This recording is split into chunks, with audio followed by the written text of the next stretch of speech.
We are coming at you live here at the KF Studios.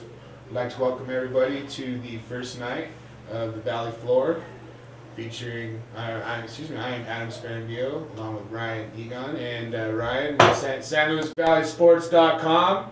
I'd like to welcome and hope that we have a great year long of high school sports going on, and it's good to have you here with us.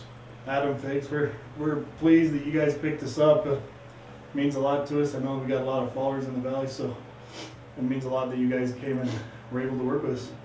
Go ahead real quick, Ryan, and just tell us a little bit about what SanLuisValleySports.com is.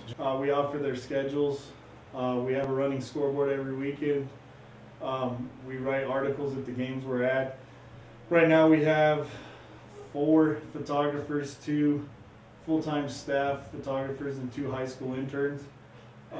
They take pictures at the games that we're at, and those pictures can be bought off of our website on SanLuisValleySports.com. Awesome. What we're going to do is this show will air every Monday night. We will highlight all San Luis Valley high school sports: football, basketball, baseball, track, you name it, we're going to highlight it.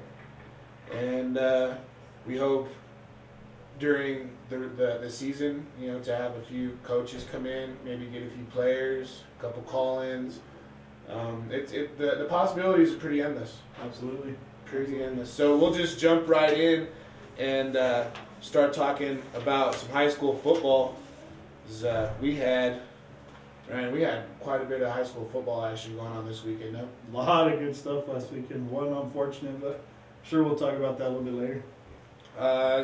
State rankings, we'll start with 2A here in the Valley. There is not anybody in the San Luis Valley ranked in 2A sport or 2A for football. Canton Denver, number 1, they're 6-0. Eaton, number 2, 6-0. Defending state champion Florence, they're ranked number 3. They're down at 5-1. And but there is some shining light, and that's Alamosa knocking off Trinidad this Friday night, 28-27. Awesome. Come from behind win for the Mean Moose, and Trinidad rushed for 400 yards in a loss that game. You can't get almost 500 yards of total offense, and you expect to win a football game when you have 500 yards of total offense. Oh, exactly. Especially Randy Magano coached Trinidad team. Big win for Alamosa. Definitely. And we'll go moving on to 1A state rankings. Monte Vista, 5-1. They find themselves at number 9 in the Colorado Preps Network, number 8 in the Denver Post. What do you think? You think they're in the right position right there? They look good, Adam. After that loss to Hotchkiss, boy, they went on a real tear there. I thought Del Norte came to play Monte Vista pretty heavy the first half, but Monte Vista's pulling away, so Monte's playing good ball right now. Should be a good game over in Dolores for them this weekend. Yeah, Monte Vista does play Dolores this weekend. It is a league game. Dolores, number 3 in the Southern Peaks League. Their record is 2-0 in conference, 3-3 overall. And Monte, they hit you every which way. They have so many guys who can run the ball that it's not even funny. It's a running back by committee kind of offense, but you see Shadron Wenta, he comes out with 100-yard games all the time. Their quarterback, Michael Sanchez, I tell you what, if he can put a little bit of touch and finesse on that ball, he's going to be amazing. Exactly. He can throw a long ways, and don't forget Hansel Garcia either. Oh, Hansel Garcia is quick. Rushed for 1,000 last year. And he's well on his way for another 1,000-yard season. Shadron Wenta, he's coming back after an eye injury over the summer, and he's finally getting back into it. And Hotchkiss, like you said earlier, Monte Vista, their only loss was to Hotchkiss. Hotchkiss, they're 4-2. They are ranked number 6. Well deserving of that 6th ranking. Well, both of those losses coming to Cedar Ridge, who's ranked number 5, right above them, and Buena Vista, defending state champions. They're still number 1, and I really don't see anybody knocking them off. I don't see that happening either. Not one bit. We'll move to 8-man football real quick. Not very much action in the state rankings in 8-man football for anybody in the San Luis Valley, but you got to keep a lookout right now for Sargent. Sargent, they're 4-2, 3-0 in the league. They're coming off of a big win last week, and they're looking good. And the X factor, Colton Cooley, comes back this week, so Farmers are getting tough right at the right time. It looks like. Colton Cooley injured that knee against Levita 2 weeks ago. Sat out last week in a win. And he's going to be coming back right in time for a big game up against Sangre de Cristo. Sangre de Cristo, big game there. Big league game. And not only is it a league game, but I kind of get the feeling that Sargent Sangre de Cristo is as close as they are. It always feels like they always have to one-up each other. It feels like when you talk to the Sangre kids and you talk to the Sargent kids, it's always, what did Sangre do? What did Sargent do? You know, they're trying to one-up each other. So it's going to be an interesting game. It will, exactly. A lot of people expected Sanford to be where they're at this year, so it's not really a surprise. 4-2 overall, 2-1 in the league. They're number 2 in the league right now. What do you get out of them? Sanford, it's Rhett Larson. He gets Sanford ready to play every weekend. I thought they may have a little bit of a down year after losing the quarterback Jarvis to graduation this year, but seems like they picked it up too. They had an unfortunate loss against Levita early over in Levita, but Sanford, they could be right there too. It could be a pretty good race with Sargent, Sanford, and Sangre de Cristo going down the stretch. Well, any one of these teams, I feel like they could definitely make some noise. Sargent, Sanford, Sangre, Sierra Grande, and you know, Antonito, for being 2-4, they're definitely a team where, you know, you get a Sargent or a Sanford or a Sangre team that's competing for a league championship. They go into Antonito, or Antonito comes into there. That's a team that could throw a monkey wrench in anybody's season. Oh, exactly. And Antonito started out tough this year. They got out of the blocks fast, and their first 2 wins were pretty dominating wins. So, like you say, I don't think I want any part of Antonito going forward into the playoffs, that's for sure. Well, now that we're on the subject of Antonito, there was quite a bit of stir over the weekend down in the southern San Luis Valley. Bench clearing brawl, stand clearing brawl. Give us some info on that. From what we hear, and information is really scarce. We don't want to mention names, of course, but racial slurs were involved. We had heard, and it's unconfirmed, that a couple players were thrown out of the game. Did hear of 2 arrests in the stand, so totally unfortunate. I don't think that reflects the good of either of those communities. There's a lot of good down in both of those communities, but yeah, it's a tough situation right now, and the bigger part is those 2 teams get going again Saturday in volleyball down in Antonito. So Sanford and Antonito will be squaring off in volleyball next weekend too. So. Well, and you and I were talking this weekend during basketball season when Antonito goes up against Sanford. It's usually played at a neutral site, but now this year they have them playing at Antonito. Oh. And I have a feeling that game will probably get moved to a neutral site before all is said and done. And I think that'd probably be the better way to approach it. I think safety is important at this point, and for some reason those schools just there's a rivalry there, but it tends to go in the wrong way. So well, let's just hope that they could work that out. Moving on to volleyball real quick.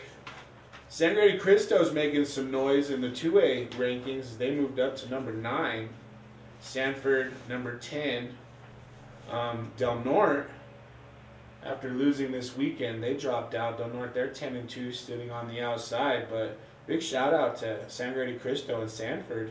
Kind of strange to see Sangre de Cristo barely just knocking in to the top 10, being 14-1. That's what I'm curious of too. When you sit here and look up at the top 5, you have a Byers team at number 5 at 13-2. Resurrection Christian at number 7, it's 10-4. So yeah, that's definitely a head scratcher there. I'm kind of with you on that, Adam. Rye, 11-1, they're number 6. Paonia, 15-1, they're number 8. Simula, 14-0. Lutheran, 14-0. Akron, 14-1. Swink, 13-1.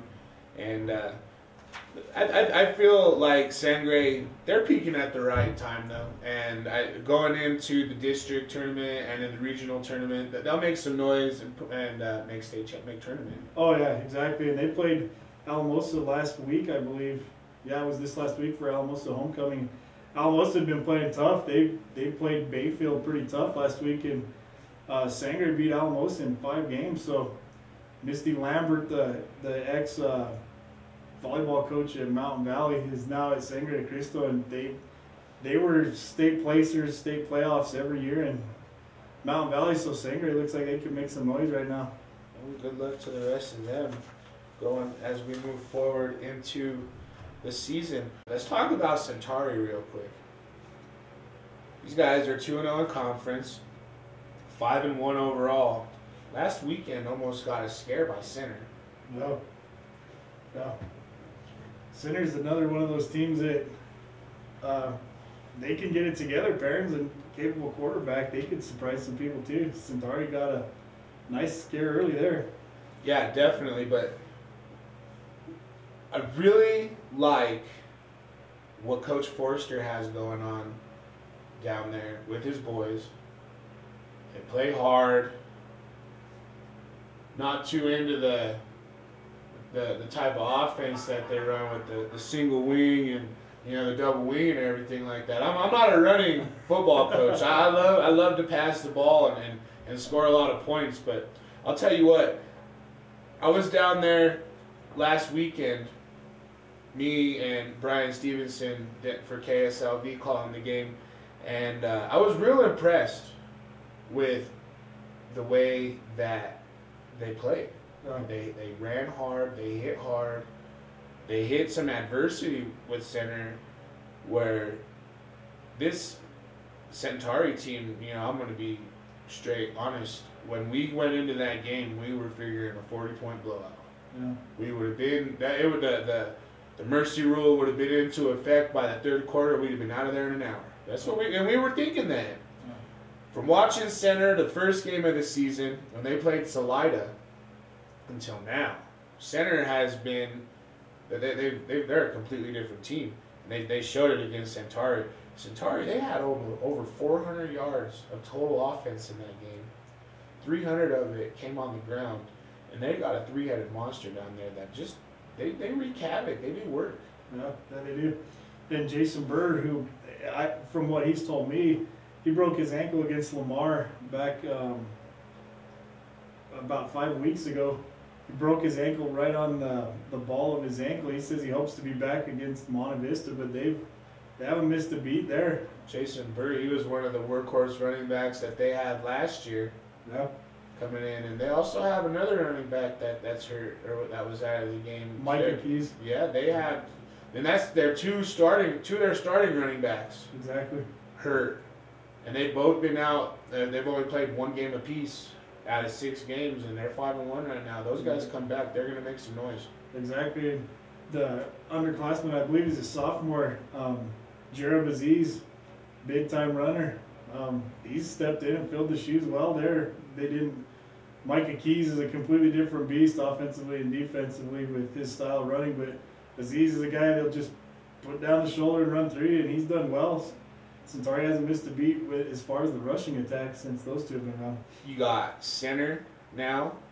Like we said, they're one of those teams that they're 1-5 in overall, but they're a team you wouldn't want to mess with coming into playoffs. No.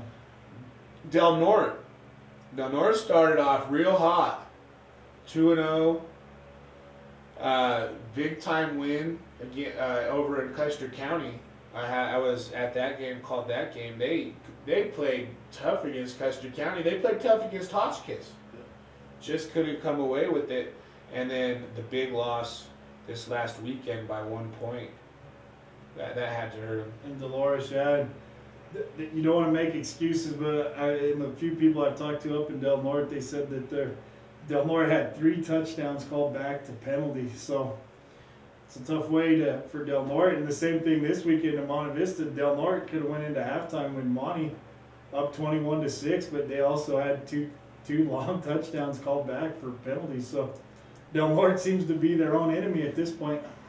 Well, penalties will kill anything. I've always been a firm believer that you can't turn the ball over and you can't make stupid mistakes that make you move the ball backwards instead of forwards, and that's exactly where Del Norte's been right now. And it'll be interesting to see at the end of the season where they come out, especially making all the noise they did at the beginning of the season. Exactly. There's a few teams that's definitely making some noise. Unfortunately, it's not Alamosa Mean Moose. 1-3, 2-4 overall. They are second to last in the Tri-Peaks League. And what do you see going on with them? Their offense is more up tempo this year. That's something that Alamosa hasn't done in recent years of watching Alamosa. They've always been the Centauri type run, and it's completely different with Alamosa this year. They up tempo, really up tempo. Zach Meyer throwing the football. Again, they another weird stat with Alamosa when they lost to Florence. They amassed over 300 odd yards total offense, and Florence dominated 47-6. So it seems like with Alamosa, it's always those weird stats that gets them. But they were right there. The win this week against Trinidad was huge, and then St. Mary's was a close game. I mean, looking back at their schedule, I mean, their only blowouts was to Buena Vista at 55-12, and Pagosa Springs was a win at 48-7. Excuse me. Their loss was to Florence, the lopsided 47-6. So every one of their losses had them there, right there. I mean, except for the Florence game, they're a touchdown away in some of those games. So maybe this win against Trinidad is a builder for the Mean Moose this weekend as they take on Dolores Huerta. Well, Dolores Huerta, 2-4 overall, 0-4 in the league. It should be an even matchup if you go just strictly off paper. Exactly. But if you go just what we're talking about here, but if you go off of stats and the way that who's playing better football now, I definitely take Alamosa, especially after that big time win over Trinidad. Trinidad, they're 2-2 in the league, 4-2 overall, and they are definitely one of the teams that. I mean, I don't have to tell you that in your area of where you come from, but Trinidad's right there every year. It was a big win for Alamosa's. Bogano, you have to think Trinidad's going to be in the mix again too. I'm sure they'll rebound. Their other loss was to La Junta, which to us was off our radar at the time when they traveled to La Junta and got thumped over there 35-0. So Trinidad, yeah, you got to think they'll be better. And this week when they played Alamosa, they didn't have Coach Bogano's son to turf toe, so you got to think Trinidad's going to be there. It's going to be a tough Tri-Peaks come down to the end, I think. Well, this is, before we go any further, shout out to Trinidad, Aguilar, Walsenburg, my hometown. But this is what the records are in the Tri-Peaks League right now. Florence is 5-1. Manitou's 5-1. La Junta's 5-1. Trinidad is 4-2, and then you go and you drop down. You got Lamar 3-3, St. Mary's 3-3, Alamosa, Dolores Huerta bringing up the bottom at 2-4. But this top five right here, from Florence down to Trinidad, it's still anybody's league. Oh, exactly. And when in saying that, looking at the bottom three, there's not that big a drop off from the Lamar to St. Mary's to Alamosa to Dolores Huerta. I mean, it's a big time conference right now. The more the season gets deeper and deeper into it, every game just means that much more now. Maybe Alamosa could be making some noise. We sure hope so. I hope so too.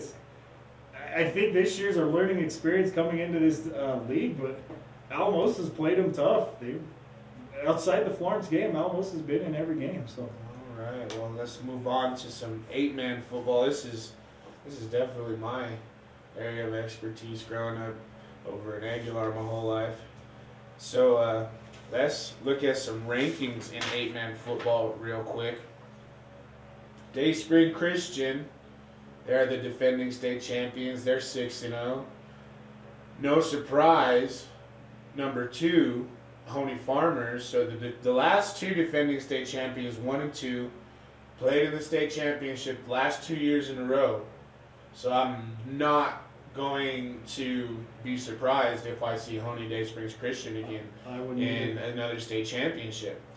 Akron 5-1, Elbert 6-0, Norwood 6-0. They come over here to Sangre de Cristo. They look good. I watched them play last year. They looked really good. Walsh 5-1, Kiowa 5-1. All these teams out east. Maclay 4-2, Fowler 4-2, Caliche 5-1. All these teams out east, top 10. Then we come over here in the valley. Sargent 4-2, Sanford 4-2.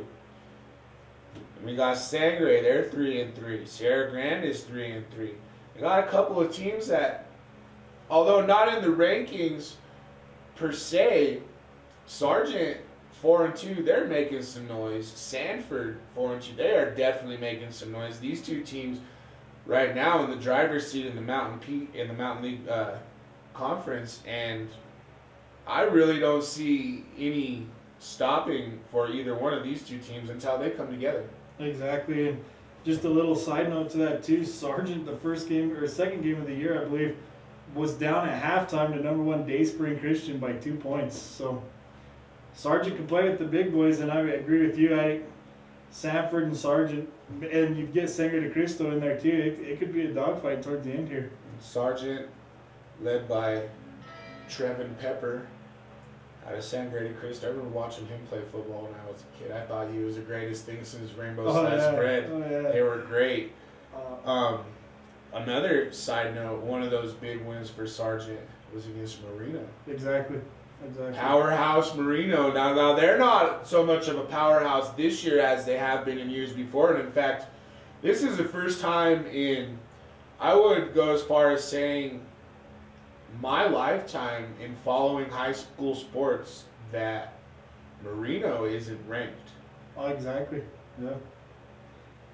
And that just shocks me beyond belief, because Marino has been a perennial powerhouse for at least the last 15 years. Exactly, and Sargent beat them first weekend 47-18. So Sargent, they just look to be getting better. I seen them this weekend against Sierra Grande, and the Dillons ran the show there. Quarterback Austin and brother running back Scott they're going to be tough to beat. And you throw in a Colton Cooley into that mix, boy. Farmers could be ready to priming for something big time here. Sargent goes and plays Antonito. And that game will be Friday night in Sargent. Also, Friday afternoon at 1 o'clock over in Mosca, Sanford takes on Sangre de Cristo. And both of these games, big implications, especially Sanford Sangre de Cristo. Exactly. Sangre come up and knock off a Sanford team. I looked at Sangre last week for their homecoming, and they looked really good. Against Antonito, they looked solid. Stagner rushed for over 200 yards, and he looked solid. Yep. Again, the coach here, Buddy Anderson, Sangre de Cristo seems to always have played tough defense. And what I've seen to them last year, and he's not there this year as he graduated last year, but always have a running attack. Like last year, J.J. Cooley was a beast there. So Sangre de Cristo, you almost could put all these teams in a hat and pick one out, and they'd all make sense at this point. Exactly. Then over in Sargent at 7 o'clock, Antonito takes on the Farmers, and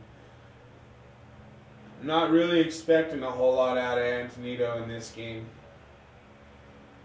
Sargent just looks like they might have them outplayed. They're bigger, stronger, faster. And it really surprised me if Antonito came out with the win in that game. I would have to agree with you, Adam. The only thing that you look at there is Sargent looking over the top of Antonito, and after what we've already talked about last week with Sanford, you don't know what kind of Antonito team you're going to see this week either. So. Well, exactly, and not only that, Sanford Sargent comes up next week for football, if I'm not mistaken. So Sangre could easily go in and knock off Sanford. Antonito could knock off Sargent. Both teams just overlooking their opponents for next week. Exactly. Could happen, and then boy, it would be interesting. Just keeps on getting more interesting and interesting as the season goes by, and that's why I love it so much. Definitely a lot of fun, that's for sure. The schedule for Saturday, we got 2 games going on. Centauri takes on Del Norte, and for Del Norte being 3-3, I'm not gonna. I can't count the Tigers out of this game. Not at home, no way. And like I say, they look good in the first half against Monty last week, so that should be a good game there at Spicer Field in Del Norte, that's for sure. And rumor might have it that there's a possibility of it being the first ever night game. That definitely. At Del Norte, I've heard a few things about lights being put up at the stadium there. I haven't been there to a game yet, but I've heard the same thing, and if it is, you gotta think that'll bring some intense flavor for the Del Norte Tigers this weekend. Definitely. Friday at 7 o'clock, Alamosa takes on Dolores Huerta. Just going off of records alone, Alamosa, Dolores, that game right there could go either way. Both teams 2-4 in the league. Alamosa both teams 2-4 overall. Alamosa 1-3 in league. Dolores Huerta 0-4 in league. But that game could go either way. It could. It definitely could. But you got to like the wave that Alamosa could be coming into with that big win against Trinidad. And to look at the flip side, maybe that could be a bad thing for Alamosa. Maybe they come in too high and overlook Dolores Huerta. But Dolores Huerta is definitely a team that I think Alamosa should probably have no problem with if they're playing the way they did against Trinidad. So. Well, and it seems like Dolores Huerta, they're a school. They're a newer school. They've been around for 6 or 7 years, but it seems like every year they move up in classification. So they've never really been at home in a class yet. You don't really know what you're getting. And Alamosa, after knocking off Trinidad last week, riding that wave of momentum, that's huge. Yeah, it definitely is. Yep. Like you say, it could work. It could go both ways. Alamosa could be still sky high over that win against Trinidad here on homecoming. So hopefully they don't overlook that opponent. That could be a definite setback after a big win against Trinidad. You could check out all these scores, highlights, pictures, anything you want. Check out SanLuisValleySports.com. You can also check out the calendar for scores, updates. Look at what your favorite Valley football team, volleyball team, basketball team's taking on next. You can go to ColoradoPreps.com. Check out that website also. And they will give you everything you need to know going forward. What's going on the rest of the week as far as high school sports in the San Luis Valley? Cool. Tuesday night, tomorrow night, big time. 2 rivals get it going again, renewed, and I know you got that one. The Mean Moose of Alamosa and Centauri get going tomorrow at 6 o'clock at Alamosa High School. So you can never can tell what to expect when it comes to 2 rivals. So and those two, there's no love lost there. Alamosa and Centauri are definitely not friends. Did you compare it to possibly Duke Carolina? Where would you put this rivalry at? I would say in basketball, yeah, there's a super hated rivalry there. Alamosa and Centauri in basketball is one of my interns. Jasmine goes to Centauri, and they'll tell you they can't stand Alamosa. And a lot of the Alamosa can't stand Centauri. So yeah, on the basketball side, I'd say yeah, but it's just well known these two don't like each other, but definitely heats up in basketball. You could definitely catch that game live on the internet by going to www.chasset.tv, and you can check out any game going on that week, whether it be in the San Luis Valley or any other place in the state of Colorado. I know you and I both have a couple gigs with Chassa TV, so we'll both be doing that as well. What else we got going on? Tuesday night again, Centennial is at home against Sierra Grande. Another rivalry game just down the road from each other, and those two teams again, they're not much into each other either, so get those two together and we'll see what happens there. Thursday volleyball, staying on the rivalry beat there a little bit. Monte Vista's at home against Del Norte. So again, a big rivalry weekend this weekend. Staying there Thursday night, Mountain Valley Moffitt's at home against Cotopaxi. And then we have Victor on Friday. And again, Saturday, a big time schedule too. Centennial goes to Mountain Valley Moffitt at 11 o'clock. Sanford down in Atenito, and we kind of hope that we don't see a replay down there of what we saw in football. We hope that things have mellowed out a little bit there and cooler heads will definitely prevail. But Sanford travels to Atenito Saturday. Del Norte is at South Park for pool play. 10 a.m. Sangre de Cristo's at Cristed Butte at 10 a.m. Center versus Sierra Grande and Cripple Creek. And I believe that one is in Cripple Creek. And Centauri at Bayfield. And Bayfield right now is the cream of the crop for the IML for volleyball. So Centauri could play spoiler a little bit and take down Bayfield this Saturday. It could definitely change some things in the IML. So a lot of volleyball action going on this week, in the San Luis Valley. So if you're listening, definitely go and check those games out. Support your local high school teams, whether it be football, basketball, baseball, whatever have you. Would also like to take this time right now to let you know that this radio show is also live to tape. It will go on Grizz TV, Channel 5. Our good friend Abe Rosenberg putting the camera and all the equipment in here for us to go live to tape on air. So we're live on the radio, live to tape on video. This video will be uploaded to SanLuisValleySports.com. It will be uploaded to KASF, the Grizz Radio website, also the Facebook, and you can check it out on Grizz TV also. Ryan, let's go and talk about what's going to happen in the football world this weekend, and highlight that, and we'll take another quick break. Cool. It's all Friday night, Adam. We have one game Saturday, but everything else is Friday night. Football, Sanford at Sierra Grande, Sanford at Sangre de Cristo. There's big time implications there for the Mountain Division, the 8-man. Antonito travels to Sargent, which I believe you guys are doing, right? Yes, sir.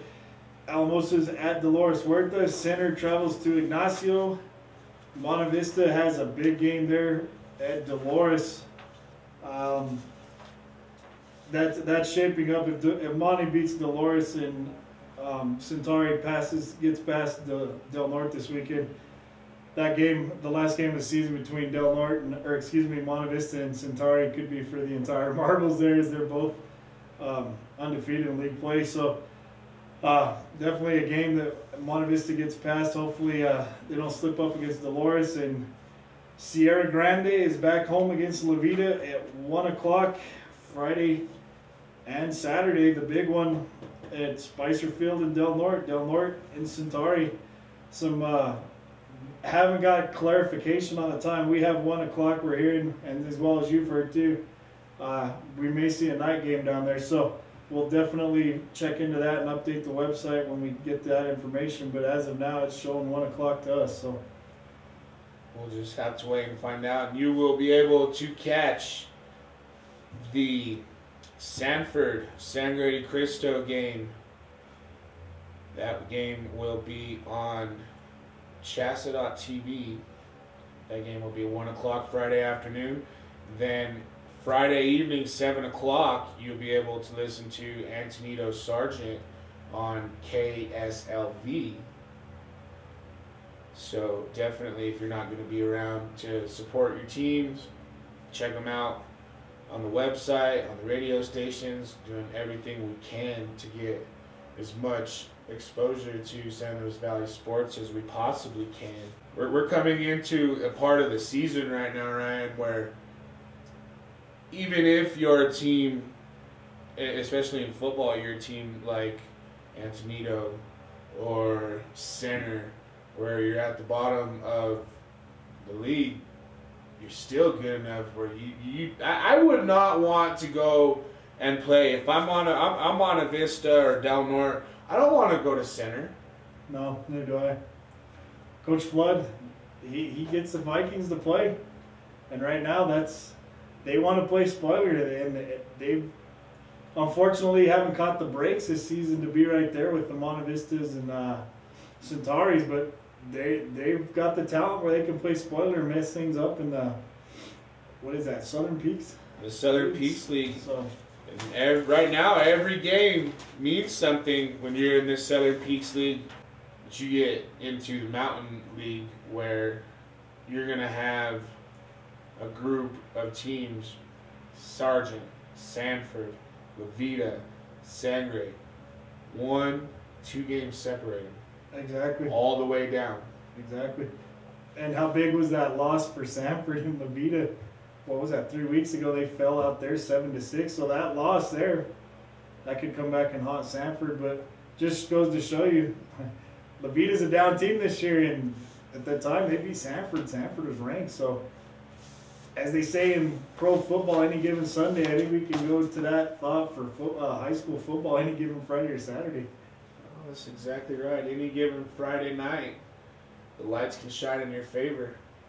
With that being said, this is a wrap-up of our very first night of the Valley Floor here at the KSF Studios. We'd like to thank everybody for listening. Ryan, I would like to personally thank you for coming in. Oh, my pleasure. Thanks to KSF and Grizz TV for getting this going with us. We appreciate it, and the Valley's going to definitely benefit from all of us working together here. And once again, you can check out high school sports in the San Luis Valley can be caught on Chassa.tv, KSLB, and KSF 90.9 Grizz Radio. Once again, I'd like to thank everybody for listening. Ryan, thanks for coming down. We will see you next Monday at 6:30 right here on the Valley Floor.